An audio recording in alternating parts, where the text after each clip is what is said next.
And great to have all of you with us on this Easter Monday, as they say on NewsNation now. We mentioned Easter. The Biden's hosting the annual Easter egg roll at the White House. We see this every year. This was earlier today, but it comes after the president and the man who wants to be president again had strikingly different Easter messages for the American people. President Biden saying that we pray for one another and cherish the blessing of the dawn of new possibilities. Former President Trump, meantime, wishing a happy Easter to all, including crooked and corrupt prosecutors and judges handling his legal cases. Now, while Trump may be gearing up to select his running mate, which we're going to talk about in a moment, there are more and more of those who used to be close to him and know him well who are now sounding the alarm about what they see as the danger of a second Trump term in office. John Bolton served as Trump's national security advisor. He's the former U.S. ambassador to the United Nations as well. And Ambassador Bolton joins us now. Would you, big picture, have a message, Ambassador Bolton, to Trump voters, especially those who are persuadable, that you'd want to deliver?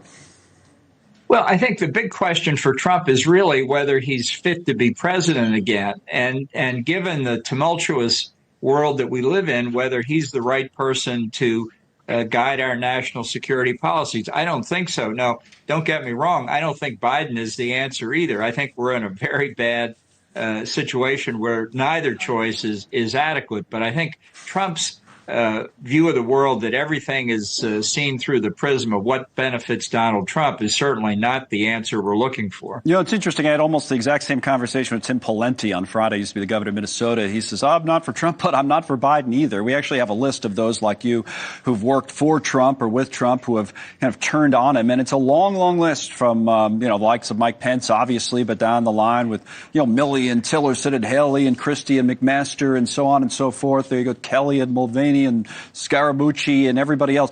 So the people on this list, is it something in the experience that you had or maybe that a voter doesn't see about Trump, or is it just the simple stuff that we all see, January 6th?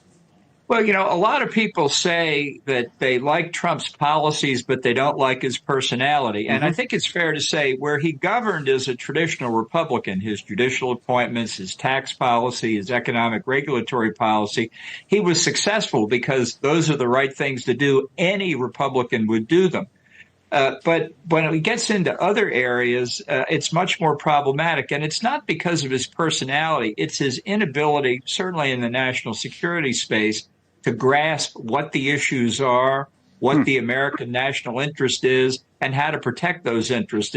It's an unfitness for the job. It's not a personality problem. And how much of that, I mentioned January 6th, you brought up national security and foreign policy, is related to January 6th. This hour, and we'll cover this later in the hour if we see it happen, the Biden administration actually has announced they're going to have, a Biden campaign, I should say, has announced they're going to hold a press conference with a Capitol police officer and another one of the police officers impacted by January 6th. They clearly want to make this a big issue in the campaign. Should it be?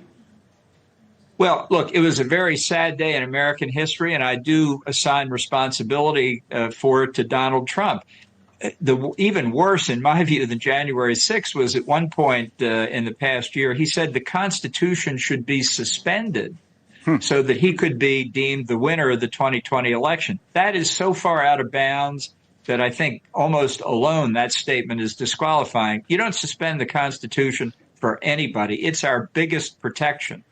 It's interesting. We're having this conversation, Ambassador, long before the election, so there's still plenty of time and, some persuadable voters that I mentioned earlier that presumably have not made up their mind. But I was struck by something you said, I think it was last week when you were on a panel with George Conway, about how you wish you spoke up maybe sooner or took this threat serious sooner. Let's listen to that and come back and talk about it. Here's Ambassador Bolton. I think on January the 20th, 2021, I would not have breathed a sigh of relief. I would have had a better sense, knowing now that he's coming back as the nominee and may win the election, that we all made a mistake in releasing our breath on the 20th of January. Yeah, we did. and that we should have started on January the 21st to worry about it. What was your thinking back then? Is just he would never be back and running again? Was that?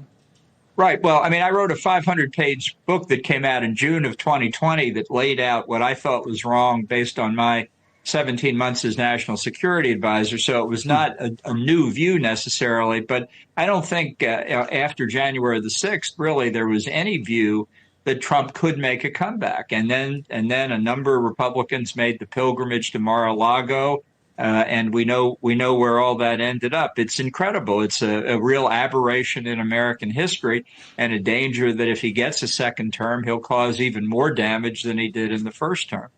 Thanks so much for watching. Just go to joinnn.com to find News Nation on your television provider. And don't forget to click the red subscribe button below to get more of News Nation's fact-driven, unbiased coverage.